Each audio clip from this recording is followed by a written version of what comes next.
Assalamualaikum warahmatullahi wabarakatuh. Selamat pagi, siang, sore, malam bagi Sensei dan teman-teman yang tengah menyaksikan. Kali ini kami dari kelompok 2 akan menjelaskan tentang pengertian dan langkah-langkah menyusun prota dan promes. Next. Untuk prota akan dijelaskan oleh Saudari Lintang.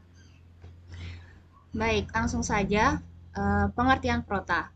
Program tahunan atau prota merupakan rencana penetapan alokasi waktu untuk setiap topik bahasan dalam satu tahun pembelajaran.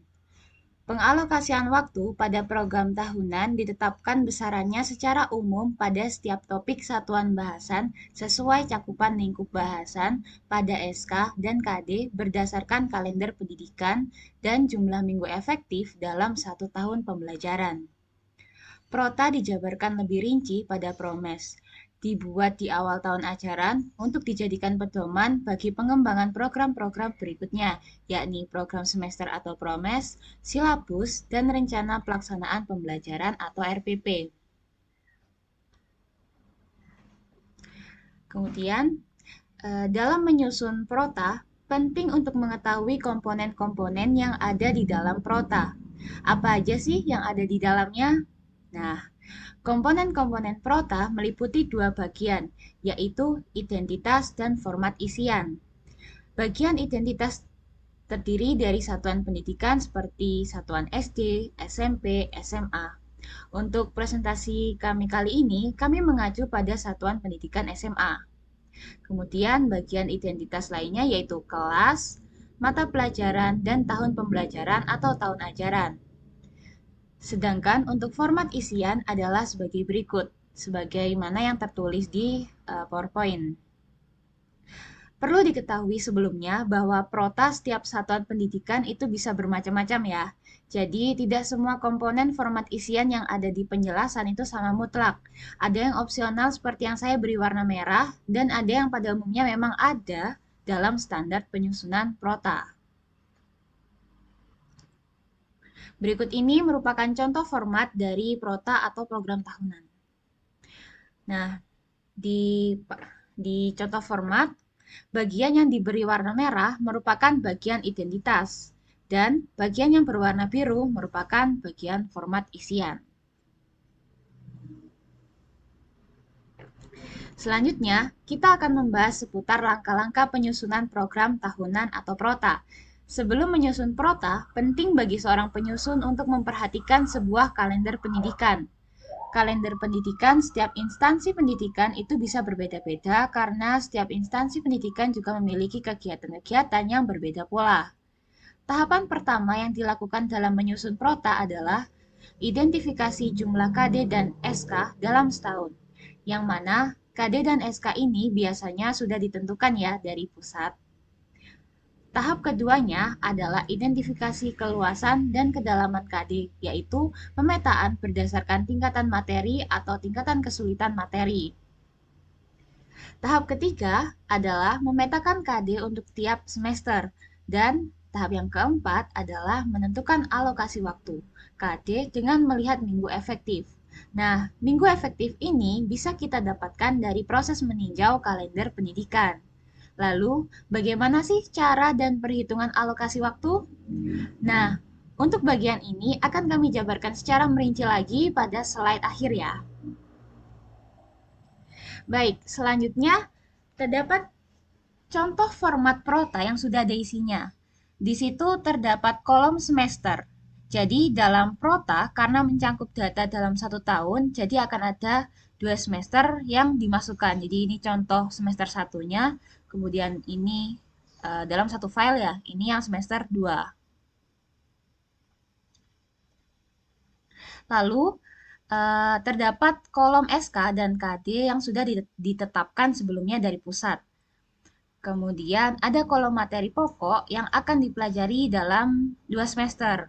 Nah, untuk pemetaan materi pokok dengan KD biasanya sudah ditentukan atau terdapat di buku-buku yang juga berkaitan dengan pusat atau Kemendikbud. Nah, selanjutnya ada kolom alokasi waktu.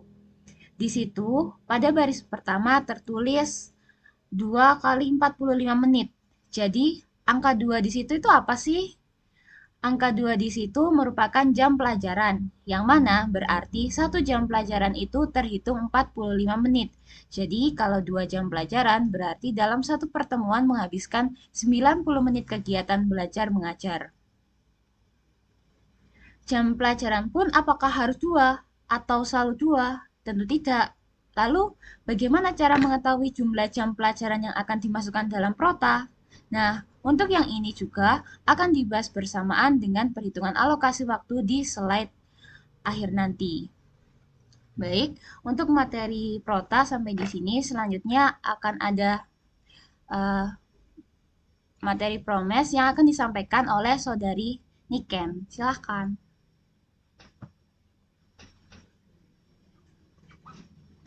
Baik, di sini saya akan menjelaskan tentang PROMES.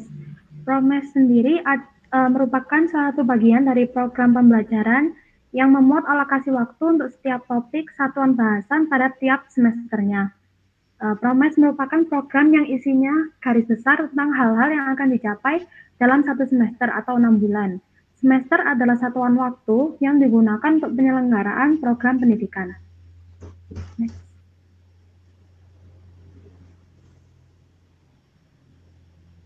Selanjutnya adalah langkah-langkah penyusunan program semester. Yang pertama adalah memasukkan KD, topik dan subtopik bahasan dalam format program semester. Yang kedua, menentukan jumlah jam pada tiap kolom minggu dan jumlah tatap muka per minggu untuk mata pelajaran. Ketiga, ada alokasi waktu, sesuai kebutuhan bahasan topik dan subtopik pada kolom minggu dan bulan. Yang keempat, ada membuat catatan untuk bagian yang membutuhkan penjelasan. Next. Di sini ada komponen PROMES yang terdiri dari identitas dan format isian. Identitas sendiri meliputi satuan pendidikan atau nama sekolah, mata pelajaran, kelas, semester, dan tahun pelajaran. Untuk format isian sendiri meliputi materi, tema dan subtema, alokasi waktu, bulan yang terinci per minggunya. Next.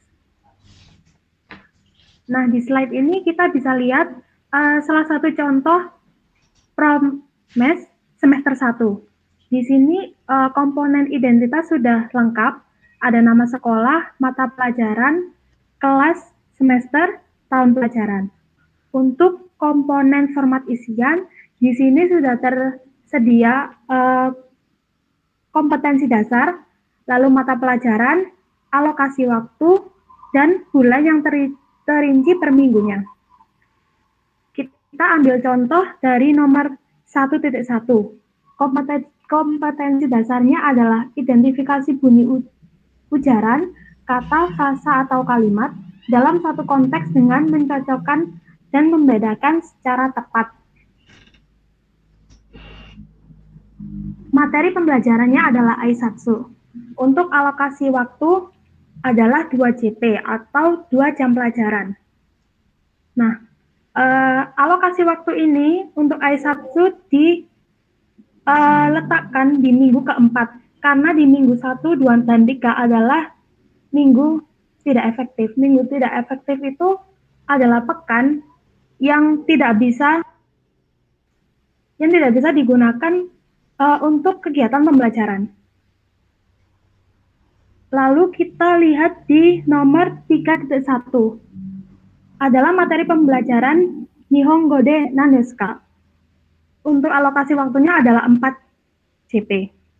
Nah, kenapa di sini 4 JP? Karena materi ini diselesaikan dalam waktu 2 kali pertemuan, yakni di bulan Agustus, minggu keempat dan kelima. Next. Di sini juga bisa dilihat di nomor 3.3 ada materi pembelajaran Dokoni Arimaska. Nah, alokasi waktunya kan di sini 6 JP. Itu juga sama seperti yang 4 JP tadi. Materi pembelajaran ini dihabiskan dalam waktu 3 kali pertemuan, yaitu di bulan Oktober, minggu kedua, 3, dan 4. Kenapa kok setiap JP ini bisa bisa berbeda karena ini ada kaitannya dengan kedalaman materi, keluasan materi, yakni itu tingkat kesulitan materinya yang untuk diajarkan tersebut.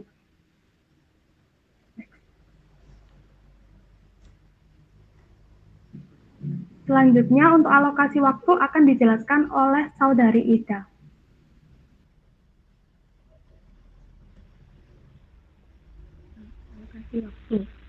Alokasi waktu adalah waktu yang dibutuhkan untuk ketercapaian satu kompetensi dasar atau KD untuk menentukan alokasi waktu pada bahan yang harus dipersiapkan, yaitu kalender pendidikan dan struktur kurikulum.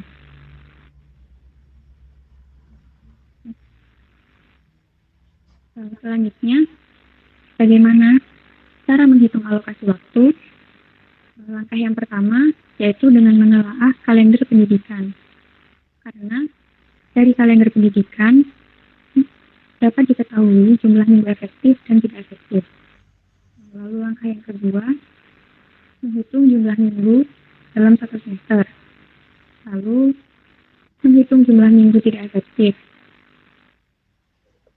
Menghitung minggu efektif dan menentukan banyak jam efektif.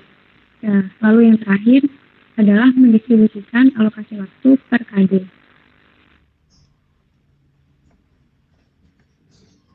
Dan berikut adalah contoh dari kalender pendidikan. Lalu yang ada di sebelahnya merupakan struktur kurikulum untuk jenjang SMA atau MA. Dalam menghitung alokasi waktu, struktur kurikulum berfungsi untuk melihat alokasi waktu mata pelajaran per minggu.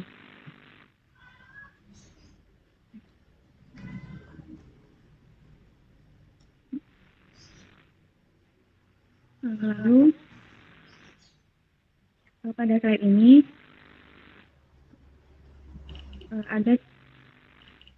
adalah contoh bagaimana menghitung alokasi waktu. Yang pertama, untuk menghitung jumlah minggu. Jumlah minggu tidak efektif dan jumlah minggu efektif. Kita perlu memperhatikan kalender akademik. Pada kalender akademik sebelumnya, dapat diketahui bahwa pada bulan Juli ada 5 minggu, bulan Agustus ada 4 minggu, pada bulan September ada 5 minggu, bulan Oktober dan bulan November ada 4 minggu, dan bulan Desember ada 5 minggu. Lalu menghitung jumlah minggu tidak efektif. Dari kalender pendidikan dapat dilihat bahwa di bulan Juli ada 3 minggu tidak efektif, yaitu karena hari libur dan adanya kegiatan PLS atau pengenalan lingkungan sekolah. Lalu di bulan Agustus, September, Oktober, dan November tidak ada minggu tidak efektif. Kemudian di bulan Desember terdapat 3 minggu tidak efektif karena adanya PAS atau penilaian akhir semester dan libur akhir semester. Lalu dapat diketahui total minggu dalam satu semester adalah 27 minggu dan total minggu tidak efektif yaitu 6 minggu. Dari situ jumlah minggu efektif dapat dihitung dengan cara total minggu dalam satu semester dikurangi dengan total minggu tidak efektif, yang hasilnya adalah 21 minggu. Nah, setelah mengetahui jumlah minggu efektif, langkah selanjutnya adalah menghitung jumlah jam efektif dengan mengalihkan jumlah minggu efektif dengan jam pelajaran. Nah, jam pelajaran ini bisa kita dapatkan di struktur kurikulum. Di struktur kurikulum untuk mata pelajaran bahasa asing di kelas 10, alokasi waktunya adalah 3 jam pelajaran per minggu.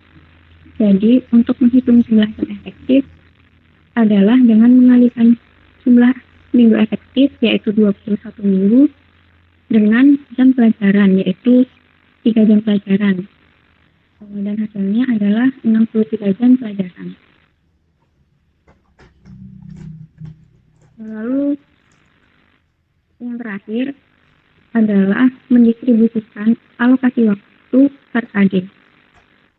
Alokasi waktu per KD didapat dari jam efektif dibagi sejumlah kompetensi dasar yang ada di mata pelajaran.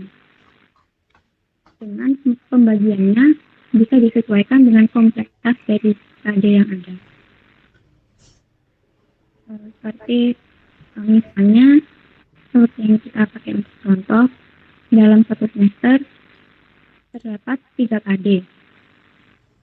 Jadi jumlah jam efektif yang telah didapat tadi yaitu yang sejumlah 63 GP dibagi ke 3 KD yang ada dengan pembagian yang dapat disesuaikan dengan kompleksitas KD-nya. Pada contoh tertulis untuk KD 3.1 dan 4.1 dengan materi I1, alokasi waktunya adalah 18 GP. Itu artinya untuk menuntaskan atau mencapai KD tersebut membutuhkan 18 jam pelajaran atau sebanyak 6 pertemuan. Dan berikutnya seterusnya.